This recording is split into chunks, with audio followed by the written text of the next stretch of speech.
Claire. Welcome to the show. Hi, Brittany. Thanks so much for having me. Absolutely. You're based in Austin, right? Yep, I am. Getting ready for South by Southwest. Getting ready for South by Southwest, and yeah, I'm charging my social battery before, what's going to be probably a pretty insane week. Yeah, seriously. And you're hosting a period party, you say? Yes, we're hosting it. So I'm working with Kate from Funkit, who's a previous podcast guest. We have a panel happening on Saturday, March 11th. That's all about the science of eating for your menstrual cycle, and we figured we should kick it off with a period party. So the day before, or no, 2 days before, on Thursday, we're hosting a period party at Kate's office, and it's going to be super fun. So assuming that by the time this goes live, we're pre-period party, we'll put a link in the show notes or something like that. Yes, perfect. Good. That sounds so fun. Well, we love to kick every episode off with learning more about our guest. So please tell us a little bit more about where you're from. What did you study? What was your career before this? And how did you end up here as co-founder, CEO of WeFlourish? Yeah. Should I talk a little bit about what Flourish is first? We'll get there. We'll get there. We always want to know you first. So often I feel like not that we hide, but we're kind of like diluted by this company brand, and we have humans listening, not companies listening. So Claire, own the space, own it, and tell us who you are. Okay, awesome. Yeah, I mean, I will say in some ways the company is like very autobiographical, so I will do what I can. But yeah, I'm Claire, living in Austin. I am a registered dietitian by trade, and how I kind of got to where I am today starts, again, like way back. I went on a diet for the first time when I was just 13 years old. My mom put me on Weight Watchers, and for me, like growing up in a larger body as a child was really formative in many different ways. But I spent over 10 years of my life on basically every diet you can name, especially the ones that were really popular in like the 90s and early 2000s. And it took, that process for me to learn that health is so much more than nutrition and exercise, what you eat and how many calories you burn, that there's this huge emotional and social component of health. And so I went through that phase, actually became a registered dietitian when I was still deep in dieting. I was studying, I had a really weird combination of majors. I studied Plan 2 and nutrition at the University of Texas at Austin. Plan 2 is like this really weird but cool liberal arts program. So I had like a very general liberal arts experience paired with like the science of nutrition. Became a registered dietitian and then started a very non-conventional career. I would say I spent the first 4 years of my career actually at Snap Kitchen, which is a CPG based startup here, or CPG startup based here in Austin. Spent the first few years at Snap as their lead registered dietitian, working on a number of things, but menu planning, nutrition analysis, nutrition standards for the brand. I was also their spokesperson. I also like content strategy, and that's really where I kind of like got the startup bug and got more exposure into the business world than I probably should have at the age of like 24, 25, but it was awesome. And then when Snap started creating their digital product, their meal planning app and an e-commerce app, I shifted into a product role before I ultimately kind of bit the bullet and quit my job and started what then ultimately became Flourish. Amazing. That's so funny for me to think of Snap as a startup because like living in Texas, I was like, oh no, that's just like a store where you stop to get food at, like to think of it as a startup is kind of crazy to me. I know, it's funny. I don't know if they would still refer to themselves as a startup, but certainly when I was there, we definitely had like a lot of startup in us. Based on how many hats you just said you wore, yeah, I would say it was a startup. So it was a fun start. What is Flourish?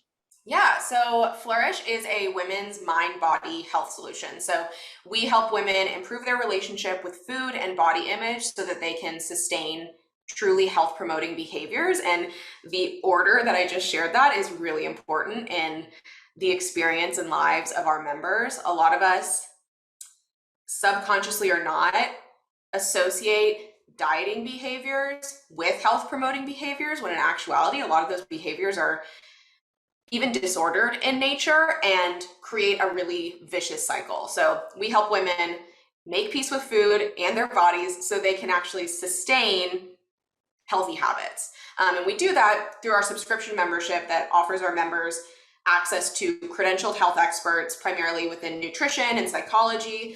We have a great community aspect to the work that we do. And then we also have our evidence-based curriculum to provide kind of like that clarity in what is a obviously very cluttered and noisy world. Is it a self-guided curriculum or is there a coach? Yes. So it is, the curriculum is currently self-guided, although I will say we've got some exciting developments happening there. But the coaching piece of the Flourish experience is really, I would say, where the magic happens. And so you said that you were at Snap when you kind of then started what turned into be Flourish. Tell us why and when did you start this? What was the catalyst? Yeah, so I wish I could say that so this was 2018 when I left Snap and started my own business. I wish I could say I had like this clarity of vision and just this passion that I couldn't let go of. But really, I have long had the entrepreneurial itch. I started blogging back in like 2011 when it was like really weird to blog. No one did it. So I've always kind of had this thing about me, and I had kind of been feeling like, okay, I think my time here is maybe coming to an end, and I really wanted to work for myself. I just had this like very glamorized understanding of what it was going to be like to quote unquote work for myself. And now I'm like, I work for my investors, I work for my customers, I work for my team. Like I have more bosses than I've ever had before. Yeah, exactly. But anyway, so I quit my job with no plan. I thought I'll do a little copywriting, I'll do a little nutrition analysis for like small CPG brands in the city, and like I'll probably do some nutrition coaching on the side because I'm a registered dietitian. And then I stumbled across a business coach. It was like a $5,000 or $6,000 business coaching program. I do not know what possessed me to fork over that kind of cash when I was like literally on my last paycheck, but I did it. And through that process, I learned sales, I learned so many different things. And so what I ultimately did was basically right after leaving my full-time job, I started a 12-week nutrition coaching program. And I sold 10 spots within the first month. And then we started like 4 weeks later, and I was like, okay, well, I guess I'm going to build this program while I deliver it. Which again was not part of the plan, but I actually support the notion of like sell the thing, ensure that there's demand, ensure that you're actually solving a problem, and then figure out how to build it. Literally, that is the advice I gave a founder the other day who wants to sell sexual education content to private charter schools.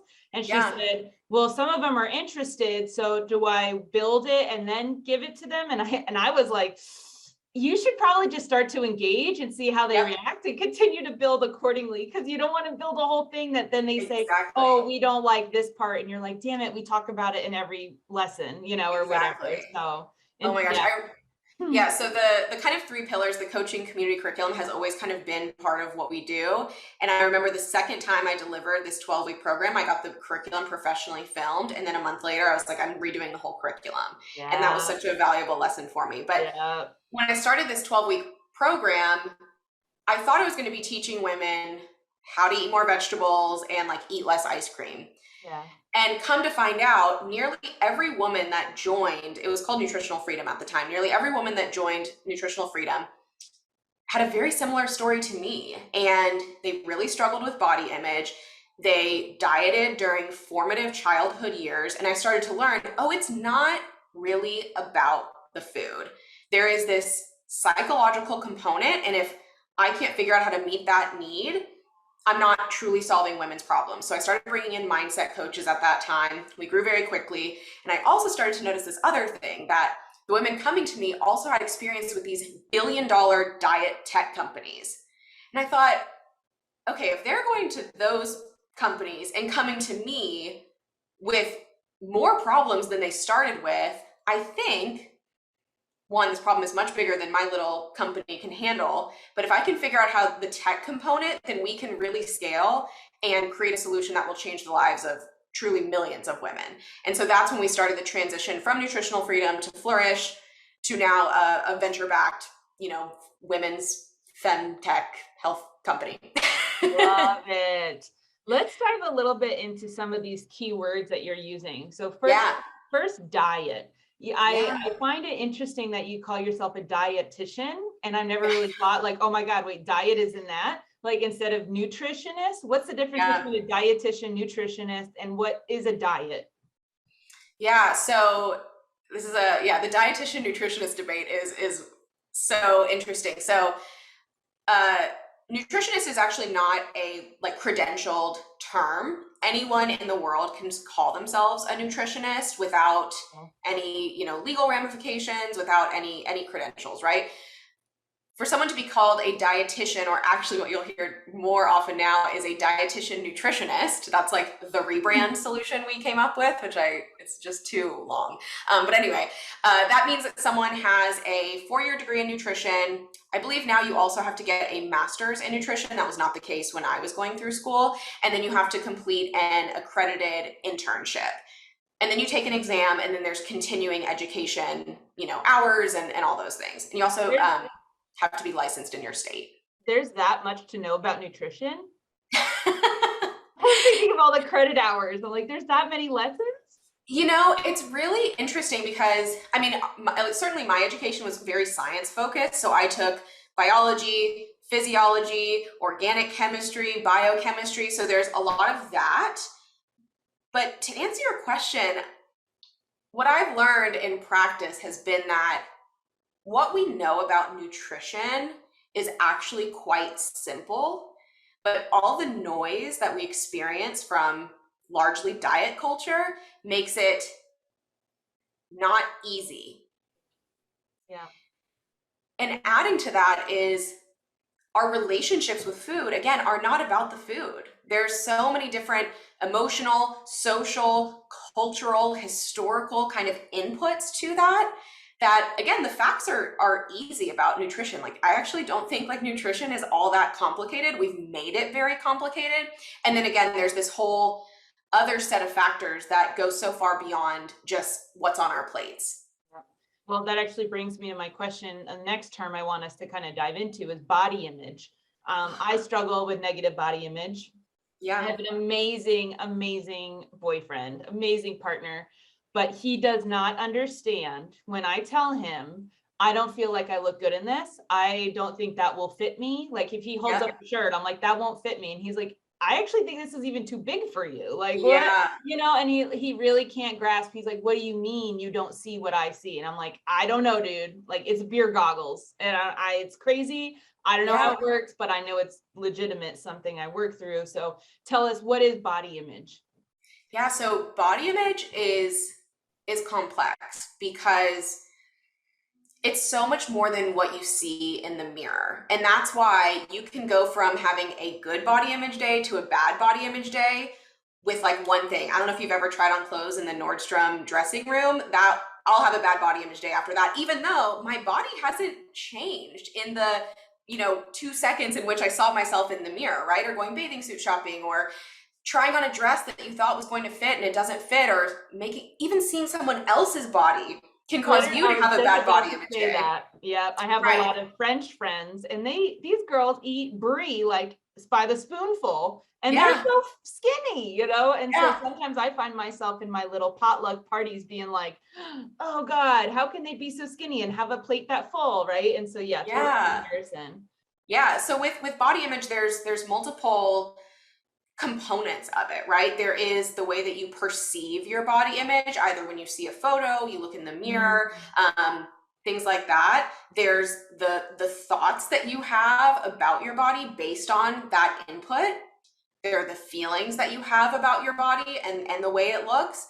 And then there are the behaviors that you either engage in or don't engage in based on that.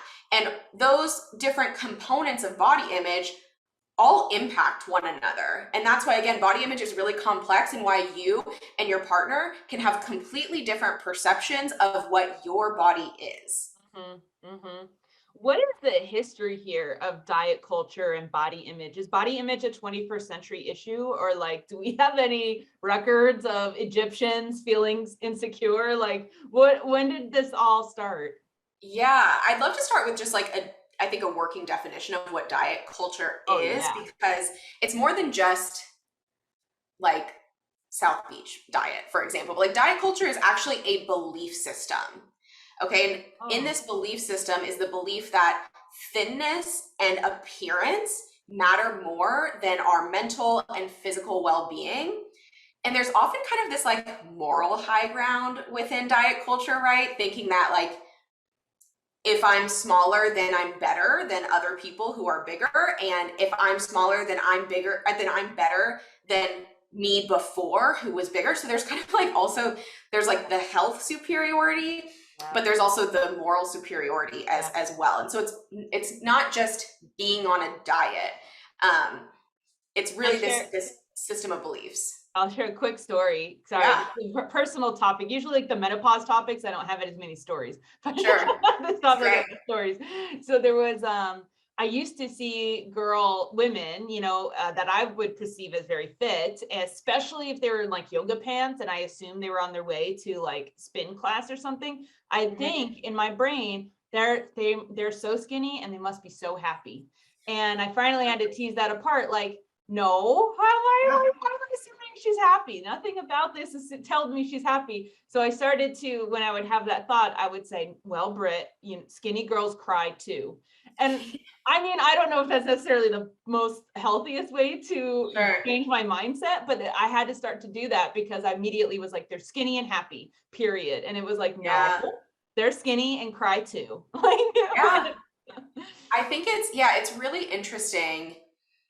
Because yes, that is true. And also things like weight stigma and weight discrimination exist. And so I think it's enticing in a world that is in some ways becoming more body positive to feel like, I guess, that body image is kind of like a level playing field. And you're absolutely right. Like people can struggle with body image regardless of size. Body image struggles and being engaged with diet culture is size agnostic. And it is harder to exist in the world if you're in a larger body. Like whether you're in the United States or any country, you think? I think, that's an interesting question. Certainly in the United States, and I would say certainly in like the Western world. I'm sure there are places in the world, I don't know of any off the top of my head, that are more, we'll call it weight inclusive. But I mean, even just the way the world is set up, right? Like the size of airplane seats and things like that, not to mention the social discrimination, in the medical world, weight discrimination is a very real thing. We know that people in larger bodies don't get as high quality healthcare. They also don't go get healthcare in the same way because of that. It's a very vicious cycle. So anyway, I think body image is complex, right? Bodies are complex. Body size is complex. And what I hope with Flourish is that we're having a more like complete and nuanced conversation around bodies, that those of us who are in smaller bodies can struggle with body image, and we can recognize that is actually a secondary to diet culture, to fat phobia, to all that. We're actually all suffering within these systems and belief systems, regardless of body size, and that those of us who are in larger bodies have it the worst. Does this disproportionately affect women? Yeah, absolutely. Absolutely. I mean, it's really hard to tease apart diet culture from the patriarchy.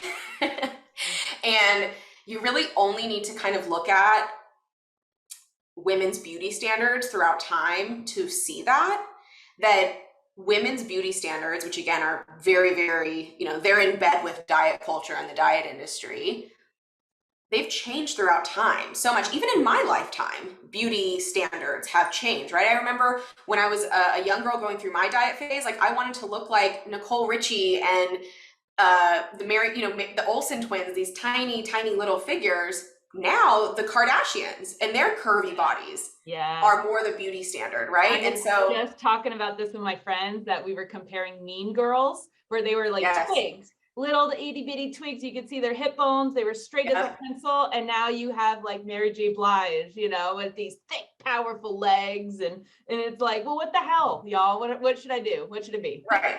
Exactly. No, I think when beauty standards and health standards, which again in our world have just sort of become one, when that is a moving target, there's always going to be someone who loses. When there's only one or two kind of acceptable body types, there's so many people who are left outside of that picture. I think that, I'm a big proponent for men experiencing a lot of these issues too, right? And so like this idea of you should be well hung, you have muscles, you should have a thick chest, you should be able to skip leg day, but still have not chicken legs for men. Right? So I have some compassion for them as well. But you're saying that this disproportionately affects women. Well, like why, how, like, do we know, like, what? Is it just because men are the eye of the beholder of marketing and messaging, and that's how it's been? I don't know, like, do we know the answer? Yeah, I don't know that we exactly know the answer. I certainly know that, and that women are the largest kind of consumers of wellness, and they're the decision makers when it comes to these things. And again, when we've like sort of conflated when dieting and wellness have become the same thing, I think that's how we get to this place. And what we're here to do with Flourish is to say, like, no, dieting and wellness are not the same thing. Like, dieting is actually the antithesis of wellness and health and well-being, and we have to right the ship. So yeah, it's an interesting kind of like chicken or the egg thing, but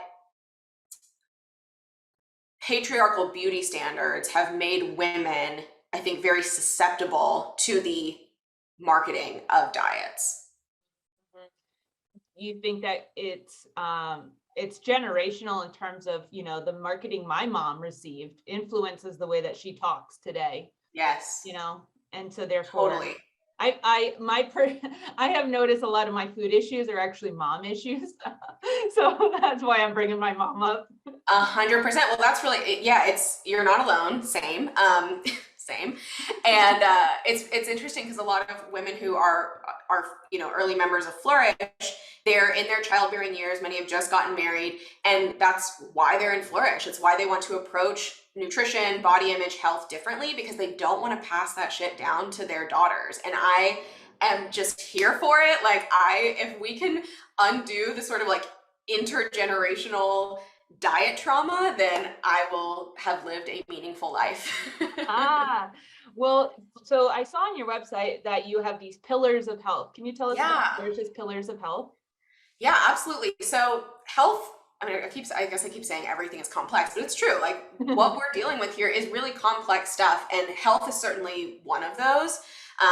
Health is mental, emotional, social, spiritual. There's also so much that impacts our health that we have, I'll say, little to no control over.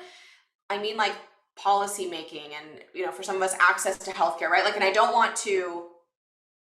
think it's really important that we recognize as a consumer health tech company that those things exist, and individually we all have some influence or control over our behaviors. And so the pillars of health it's a framework that we use inside of Flourish to ensure that our members are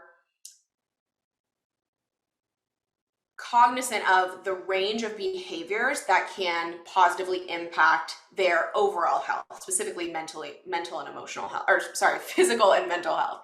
So for us, that looks like nutrition and hydration, movement, sleep, stress management, community, and core values. And so every week we're actually checking in with our members and saying, like, hey, how was nutrition and hydration this week? And for us, that's not just about eating salads. It's, did you nourish your soul? Did you eat in a way that, again, satisfied your mental and emotional health as well, not just the salads each week, right? Did you move your body consistently and in a way that makes you feel good? Did you give yourself adequate recovery time in between those workouts, right? Like, it's not the typical, like, did you work out 5 days a week, 30 minutes a day and get your heart rate within? It's like, let's focus on doing it consistently and in a way that you can actually enjoy. And by the way, those two things are one and the same. Mm-hmm.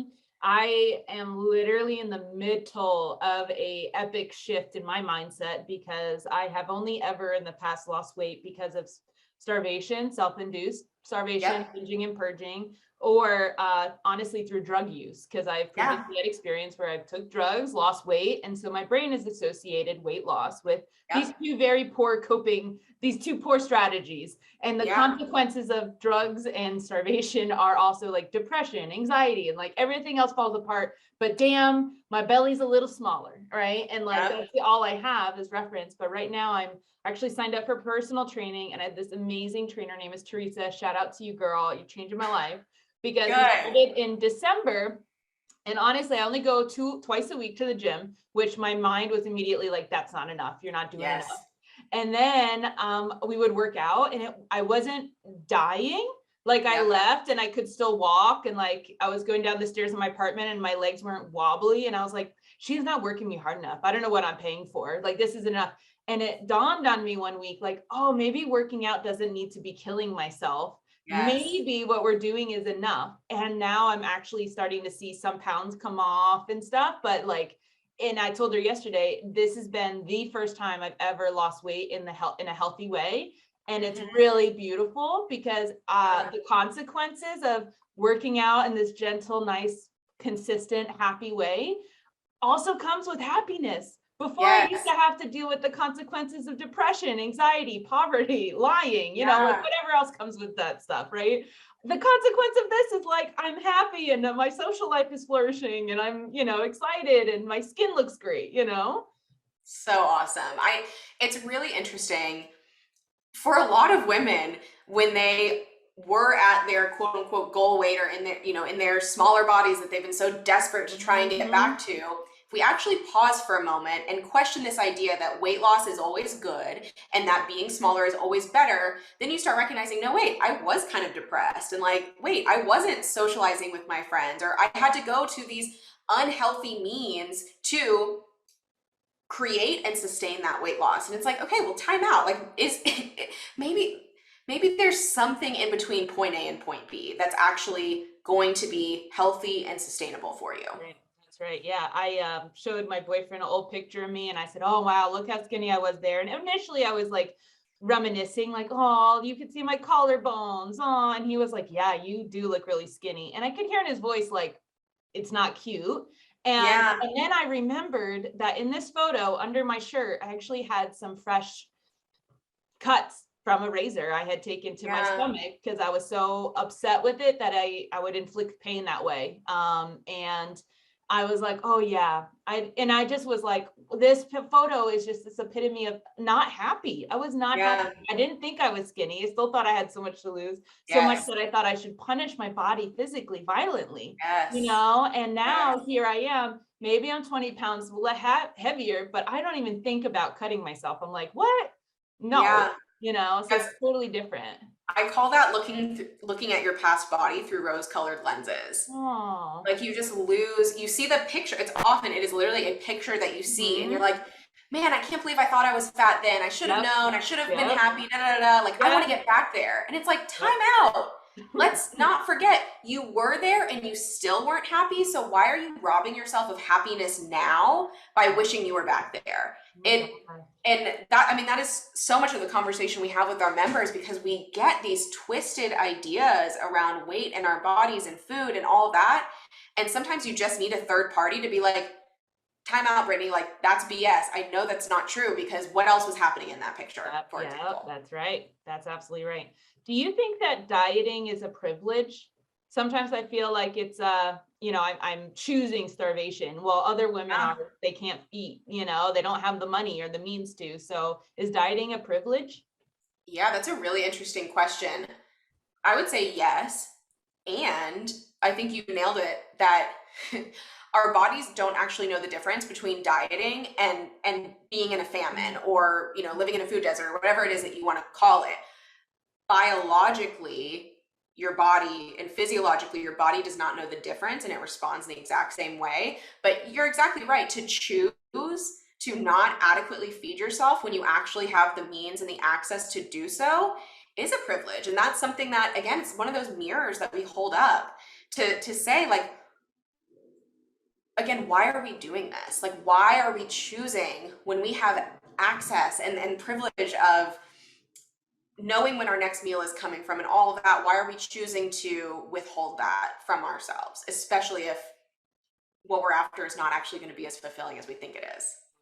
Same question in terms of nutrition. You just brought up food deserts. First, can you define for our listeners what is a food desert, and then talk about, what about those women that don't have access to salads? Like, is there a discrepancy between, affluent white women's nutritional plan versus a Black woman with 5 kids in a food desert's nutritional plan?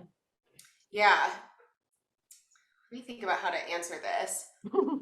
I think that, for one, the nutrition that I was taught in school, studying to become a registered dietitian, was very much Westernized, very much demonized any cultural foods that were not, frankly, like American.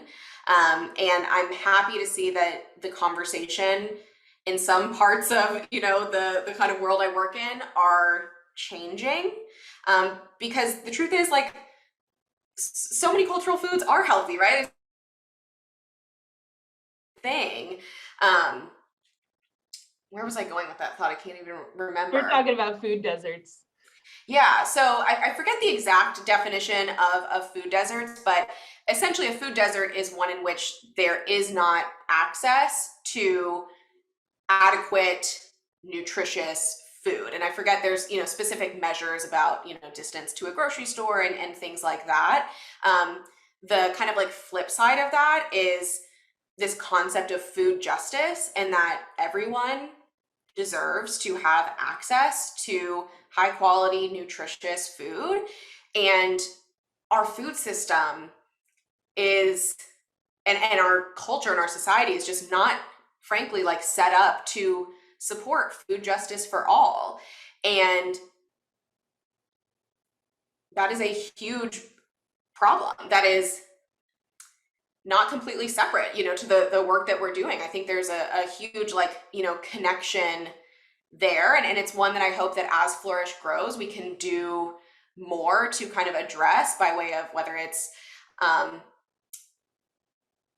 partnering with organizations who really specialize in food justice or fighting food insecurity, things like that. But I do believe that in Austin, there are some measures being taken on the local level, because that really is what it's going to take, because this is a geographic issue in many ways. And we know that there's a lot in terms of, there's a lot of other issues that are tied to geography, right? That we know, redlining, things like that. So there's a lot more to the story there, I guess. My biggest, aha moment with food deserts, I had learned the definition. Okay, it was a public health major. All right, got it. But then I was dating this amazing woman in Houston who worked at this nonprofit organization where they literally, their job was to bring vegetables and fruits to schools and teach kids about them. And I was like, okay, all right. But then one day she came home and she was like, yeah, so today I brought a pineapple in, and the kids had never seen a whole pineapple before. And I was like, what do you mean? She goes, well, they knew what pineapple was, but it was because they were chopped up in plastic containers. They actually held an entire pineapple with its branch, its crown and all that stuff. And that was the first time that I was like, oh, food desert. Whole pineapples not available. Oh, it was really interesting. I got in a little, I wouldn't say it was a Twitter scuffle, because I do try to stay away from fighting with people on the internet, but someone tweeted, if all McDonald's were replaced with Chipotle, we would solve America's health issues. And I was like, hold on. What? A burrito bowl and a quarter pounder. A burrito bowl is 160% the price of a quarter pounder, and they've about the same number of calories. And the people who are eating so much McDonald's that it's actually affecting their health, that 160% matters. We can't demonize people for making that choice when we're not giving them the options that they deserve, or the education, to your point. Right. One more question here about Flourish. You have a podcast. Why do you have a podcast? I think that's an interesting technique. Yeah. You know, it is interesting. I will, again, I'll just be honest here. The podcast was kind of like one of those things that I always thought it'd be cool to have a podcast, kind of like I thought it'd be cool to work for myself. And then the pandemic hit, and so my husband and I were supposed to get married right around the time the pandemic hit. So basically our wedding got postponed. I had all this extra time, and I was like, well, shit, I guess I'll just start a podcast. And it's been really fun, you know, as I started, you know, in the business as like the one and only coach. And as we've grown, my role has adjusted, and I still do group coaching once a week, but I do have less of that like one-on-one FaceTime with our members. And so the podcast has kind of been a way that my voice has stuck with the brand. And again, like when we look at, you know, the competitive landscape, I guess, if you will, we don't see many people. We don't see, I think, many company figureheads that will talk about health and nutrition and body image and women's stuff the way that, you know, I and we are willing to talk about at Flourish. And so it's been a really great way to get to share more about what we believe in, the science to back it up, and to what I really always try to do is like drive home some like really actionable takeaways, because I also want to provide a resource for people who perhaps don't have, again, like the time or money to be a Flourish member, that they can actually still get something out of the Flourish ecosystem, I'll call it. Seriously, that's exactly what I thought too, that the podcast kind of stretches beyond most barriers so that anyone can access it. And the things you're talking about on your show, I was like, oh my God, I have to listen to this. But like a few of the episodes are like what to do when your partner doesn't give a fuck about health, staying sane in the season of summer bod, your body and your job. Interesting. How to be nice to yourself. How to be nice to yourself when your body changes. Dealing with family diet talk. I was like, I need to listen to all of these. Like these are all so relevant, so awesome. But so everyone, please go check out, what is the show name? Just, is it Flourish or? Called Flourish. Yep. Flourish. Check it out, y'all. I do have one more question that I realized I wanted to make sure I asked. Yeah. How has, if at all, the pandemic changed women specifically, anything about our body image and diet culture? Has the pandemic had any effect on this? Yeah, so this episode went live not too long ago about the impact that Zoom has had on our body image. So highly recommend that as a listen. There's actually, not so fun fact, there's a new brand of dysmorphia called Zoom dysmorphia. So body dysmorphia is when, you know, the way that you view your body doesn't really align with reality. And it is a very, very common thing, especially for women. Snapchat dysmorphia, women were bringing their phones, you know, into their plastic surgeon saying, I want to look like this. I want to look like this filtered version of myself. Now with Zoom dysmorphia, women are going in saying, you know, I never noticed this weird thing on my face, but now I do. And I need you to poke, fill, prod, all these things. So being on Zoom and this unusual way of kind of monitoring our appearance for hours and hours and hours on end, almost every single day, has had a significant impact on our body image and the way that we view ourselves. Wow, that's so crazy. I mean, I had heard some statistics about the scientists seeing peaks in women's stress when they see themselves, their own image on Zoom. Is that part of this? Absolutely. It's just not normal. Yeah. What we're doing. There are studies that show that looking in the mirror for even, I think it's like 5 seconds, can elicit negative thoughts and feelings. So again, just like common sense, if you translate that into staring at yourself in the computer monitor for hours and hours on end, it's likely going to have a, you know, similar impact. And then I would say, you know, a lot of us, our bodies have changed during the pandemic. Our lifestyles have changed. We're under immense amounts of stress. Our eating patterns are different. And that certainly plays a role. It is rarely easy in the culture that we live in to go through the experience of gaining weight in a way that is completely free from negative emotions. And that's certainly been something we support a lot of our members through. Because at the end of the day, like, this is still the body that you're in. And if nothing else, hopefully you can find some feelings of gratitude for this body that has gotten you through the pandemic and, you know, so many other things in life. And even if you don't like the way your body looks, you can still treat it with respect and kindness, and again, engage in long-term sustainable health promoting behaviors. Do you think new shows, like Lizzo is coming out with a new show for like big girl dancers? Have you heard about this?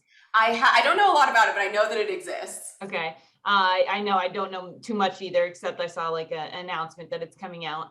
Do you think things like this are helpful or harmful? Both.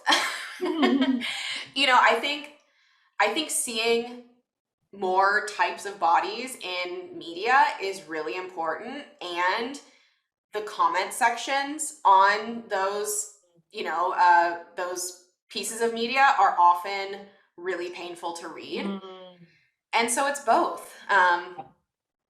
It's really tough, but hopefully, with an increase in exposure and hopefully just an increase in humanity and empathy and all these things, that we can start shifting that conversation, and that recognizing that all bodies are worthy of kindness and respect, and that your body size has nothing to do with your character as a person, and again, your worthiness. I mean, it's just, it's an association of lovable. Yeah. You're more likely to be loved if you're skinnier. That's the core belief that I've worked on for years now to get rid of, Totally. Yeah. And for many of us, we have like our personal stories that reinforce that belief. And then there's the social stuff, right? The fact that when I turn on my TV and watch an episode of The Bachelor, like no one's bigger than a size 6. Yeah. Right. And they're so looking for love. Yeah. Exactly. It's really, it's complex. And, again, I think that we can't be like toxic positive, like everyone's beautiful. Like, yes, everyone's beautiful. And there's some really shitty stuff happening in the world and online. And again, like it is more difficult to exist in the world in a larger body. And if you're in a larger body, you still are worthy. You are lovable. You deserve access to inclusive healthcare. You deserve practitioners who treat you with kindness and respect, and all those things. Absolutely. Well, Claire, this has been such a fun conversation. And I have 2 last questions for you that our listeners really love. The first one is, if someone wanted to start a FemTech company, what's an area in women's health and wellness that you think still needs innovating? Yeah, I mean, I think I've been sort of harping on this almost all episode, but I think broadly speaking, just weight inclusive care. Yeah. Tell me more. What does that look like? So the contrast of weight inclusive is weight normative, which again assumes that thinner is better, all weight loss is good, things like that. And weight inclusivity recognizes that weight and health may be related, but they don't exist in a causal relationship, right? Like higher weight doesn't cause poor health, although there may be some relativity there, and that weight is not a behavior, that there are behaviors that impact our weight. And so as healthcare practitioners, we focus on the behaviors, not the outcome of weight. And that, again, regardless of someone's size, we offer them respect, we offer them quality healthcare, and we treat them like a person, right? A fat person will go to the doctor with an earache and be told to lose weight. And it's just not acceptable. So I think across all matters of healthcare, I would love to see a greater focus on weight inclusivity. Love it. And what do you think the FemTech industry as a whole needs the most right now in order to be successful? More funding? Yes. Tell me more. Yeah, I mean, I'm sure you've covered this on the podcast before, but funding for women founders is just dismal, even though I believe we are making strides specifically within FemTech. But we live in a world in which, to move quickly, to grow, to advance, to become a great business, especially within healthcare and within technology, it requires funding. And so if women founders, if minority founders are not on, a level playing field as white men, it's going to be, more challenging for us to get businesses off the ground. And I mean, listen, we're doing it, there are amazing companies in the FemTech space, amazing company, women-led companies, companies led by underrepresented founders that are sort of defying these statistical odds, and that's amazing. But what a shame that it has to be amazing. You know what I mean? Yeah, absolutely. Wow. Well, Claire, this has been such an amazing conversation, such a great episode. Thank you so much for your time today. Oh, absolutely. This was a blast. Thanks so much, Brittany.